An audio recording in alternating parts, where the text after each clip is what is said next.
guys, so I wanted to talk to you about chapter 3 and chapter 4, but this video is going to be primarily about chapter 3 and discussing really a lot about accrual accounting, what's going on. It's kind of like a recipe. So I thought what better way to go through this is to maybe make some cookies. I know it seems a little bit not the norm, but that's okay, because really accounting is a lot like making something.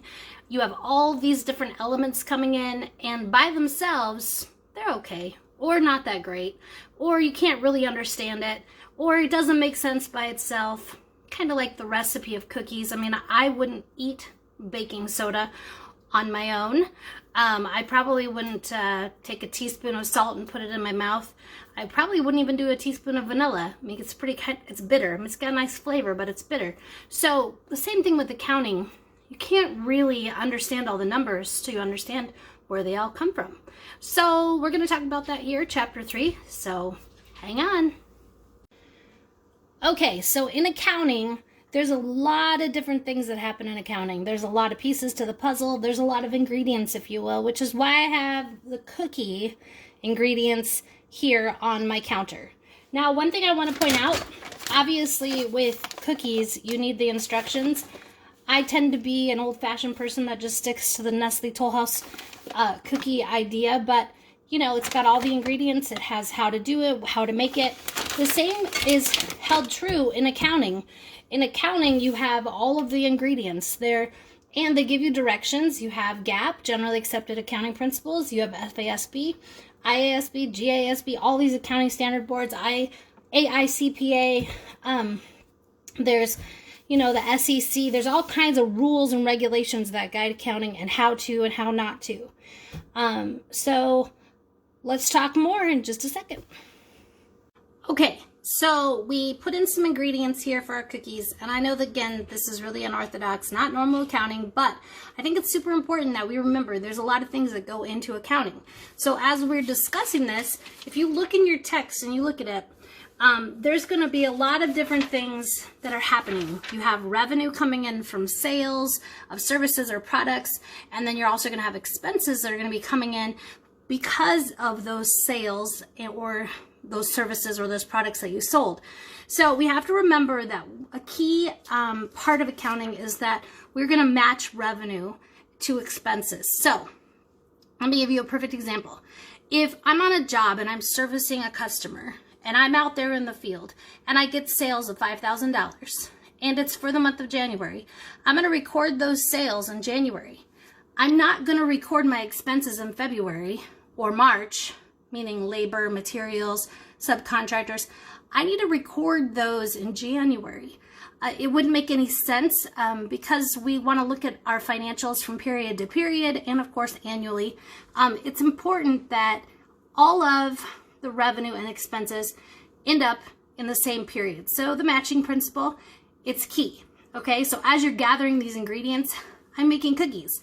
I'm not going to take these cookies and leave out the butter until next time I make cookies, right?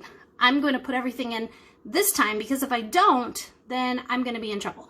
So, things to think about.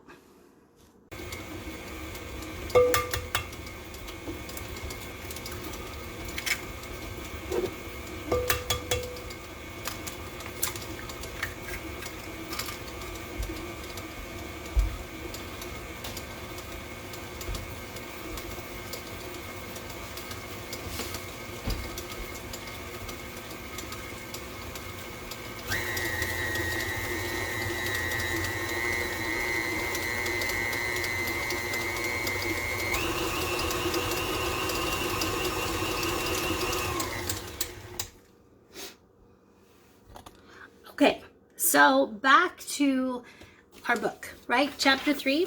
So I'm looking at chapter 3, and there are some different things that come along in the chapter that are not typical. They're not your typical revenue. They're not your typical expenses. So let's talk about a few of those as we're making our cookies, because I like chocolate chip cookies, so I might as well include them. But if I was making chocolate chip cookies and I added some nuts or some white chocolate chips, or maybe I added peanut butter or something like that, I'm kind of changing up the original recipe, right? So, important point about accounting. Not everything is as it seems. It's not all straightforward revenue, expenses, done. Nope, there's a lot of variables. There's a lot of factors that are involved in accounting. So look in your book. I'm looking there now. Page 125, it talks about prepaid expenses. It talks about unearned revenue. These are two big ones, okay? So prepaid expenses. This would be like insurance. I'm a company. I paid for my insurance for the whole year, okay? 12 months. Do I book that expense all in this month in January, or do I book the expense throughout the year? I would book it throughout the year. So as a prepaid expense, that would go in as a prepaid expense. That would not just get all expensed in January, okay? So that's a little bit of something different, okay? Kind of like the peanut butter added to the cookie, which is really good, but it's different. And then how about unearned revenue? This question comes up in every single class. Unquestionably, every class, somebody asks about it multiple times probably. Unearned revenue. So this is when I bid a job, okay? Let's say I'm a service-oriented customer. I go out and I bid some work and they give me a deposit on the work, but I haven't done anything. I've done nothing. I just collected this money. Well, I can't add that to revenue. I haven't done anything. I haven't earned it yet, right? So, important note about unearned revenue is that it belongs as a liability on your balance sheet because you've collected money for a service or good you haven't sold yet. Prepaid expenses, that's considered an asset because you paid for something, but technically, right, you haven't used the whole contract or you haven't paid for that whole insurance. Or so if the insurance bill is due in January, if I cancel insurance in June, I should get some money back, right? So technically it's an asset because I'm going to have money back. Same with unearned revenue. That is considered a liability because I'm probably going to have to owe that money back if they change their mind. So some things to think about, kind of like adding peanut butter or peanuts or whatever, or white chocolate chips or macadamia nuts or whatever to your chocolate chip cookies. It's just something a little extra that's thrown in. It's not always as straightforward as you think. So let's continue making the cookies. Okay guys, so I'm back, still chapter 3, still making cookies. And I want to talk a little bit about depreciation because that is also something that's mentioned this week. And some of you may or may not be familiar with depreciation and what it is. But basically, if you buy an asset, okay, land excluded, but if you buy an asset like a truck or a trailer, or maybe like a loader or an excavator, any kind of asset, office equipment, that as soon as you purchase it, it's going to start depreciating. You've probably heard, you know, when you drive off the lot with your new car, it depreciates $5,000 or something like that. That's not true, but from an accounting standpoint, depreciation is a number that is actually going to be going on, right, your balance sheet and your income statement. So accumulated depreciation, meaning what you depreciate each month, it's accumulating. So January plus February plus March plus shows up as a negative number on your balance sheet in the assets section right below the assets, okay? So the actual value of your assets not changing on the balance sheet. However, the accumulated depreciation is devaluing your assets from an accounting standpoint, okay? So it also goes on your income statement and it's an expense. So is there any dollars associated with this expense? I mean, is any cash going out the door for this asset, for this depreciation, this accumulated depreciation? No, there isn't. It is strictly a number that we're assigning based on different rules, based on different types of depreciating. So it could be straight line depreciation. It could be double declining balance depreciation. There's different companies that use different methods depending on what works for that company, okay? So things to think about. That's just another piece of the puzzle, if you will, when it comes to accounting. For cookies, it's another kind of added ingredient, okay? So it's important that we think about all these things as we are preparing and we're gathering all these ingredients, okay? To just think that everything is super straightforward. I sold something and I have an expense. That's too straightforward. I sold something and there was materials, labor, subcontractors, all kinds of variables there. I sold something and I have a cost of doing business too, like for my facility. I have depreciation. I have taxes that I have to pay. There's a lot of layers in accounting. And same with cookies. There's a lot of layers, right? So far in my cookies, I've added 2 sticks of butter, 2 eggs, 3/4 of a cup of brown sugar, 3/4 of a cup of white sugar, and a teaspoon of vanilla. And I've creamed those all together, right? But on the side, in preparation, I've got 2 1/4 cups of flour, 1 teaspoon of baking soda, and 1 teaspoon of salt. I'm gonna add those into my batter, and I'm gonna come up with something even more different. So right now it's very creamy and things are coming together and we're kind of gelling. But once I get that flour in there, that mixture, now things are gonna start really solidifying and making sense. That's the same with accounting. As you add more things in, it starts to make more sense. And for the external and internal users of the data, it actually gives them more understanding of what's really going on with the company operationally. It also gives people who are in analytics and other areas like business. I was a business analyst for a time, and it actually tells you a lot about what's going on. If you're overcharging for a certain item, maybe you could sell more of them if you reduce the price. Maybe you're not charging enough for a certain item. Maybe you have too much labor associated with a certain item. Or maybe you have to make some changes operationally where you operate. Maybe the area you're in is not a good area to be in. This is what happens when all these numbers come together. It becomes a beautiful, kind of like a symphony, like a fabulous recipe that comes together and it starts making sense. Okay? So I'm gonna finish some cookies and I'll be back in just a minute.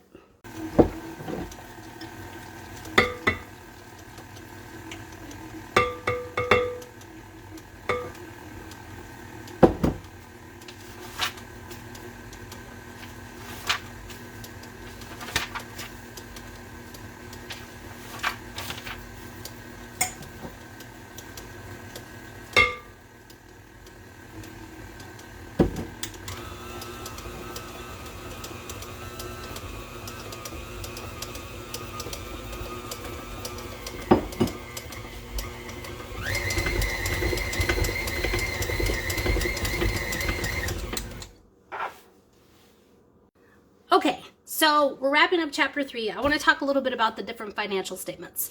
Let's talk about the balance sheet, the income statement, the statement of stockholders' equity, and there's also a statement of cash flows, which a lot of this we're going to get into later. But those are the 4 main statements that we're going to use in this class. And, you know, everyone gets confused about where things go on the different statements. So let me just tell you. The balance sheet has your assets, your liabilities, and your stockholders' equity. Now, this was already asked in class once about the equities portion. Equity, stockholders' equity is going to have common stock, and it's going to have retained earnings. Retained earnings is revenue minus expenses minus dividends. Revenue and expenses are on the income statement. So right there, you're already making the correlation between the balance sheet and the income statement. Whatever's on the income statement is going to end up on the balance sheet eventually. So those 2 things you should know.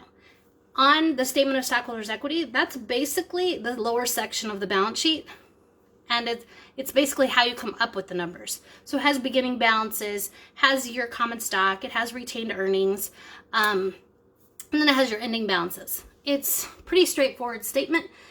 Sometimes it can be a little confusing, so we'll be going through more of that. And then the statement of cash flows really is just a big breakdown of how your cash is being used. Is it being used for investing? Are you buying new properties? Are you buying new land? Are you buying new equipment? Is it being used for finances? Are you getting loans from the bank? Do you have more debt? Okay, that's financing your business. Or is it being used for operations? Are you paying your laborers? Are you paying your vendors? Do you have sales? All of these things kind of play into that statement. And really the statement of cash flows, which we'll go into way later in the class, is how is your cash being used, and is it being used properly? What was your beginning cash at the beginning of the period, and what's your ending cash based on all of those things, operationally, financing, investing. So important, a lot of key things. Now, as we gather all this stuff, and we've obviously done all of our ingredients in our cookies, we come up with a trial balance, which is full of numbers. A trial balance is basically a list of all of our general accounts, and everything that went into each of those during a period, okay?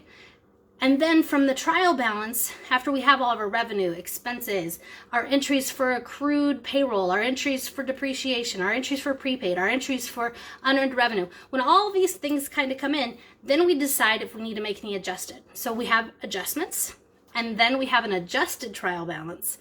And that's after we've done all of our adjustments. An adjustment, for example, would be, okay, so we had a big insurance bill come, like I talked about. We need to do a journal entry to spread that out over several months. That's an adjustment, okay? So there could be a lot of different adjustments that need to be made. Each problem that we do in this class will explain what happened during the period and what needs to happen on our end, okay? So that's what we have going on for chapter 3.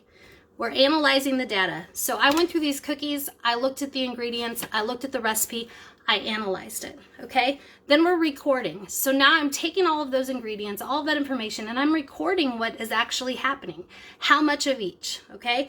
And then I'm adjusting. Maybe I need to make an adjustment. Maybe I messed up. Maybe I have to start over. Maybe I messed up my cookie batch, but we're adjusting. Maybe I didn't have enough. Here, I'll give you an example in the cookie world.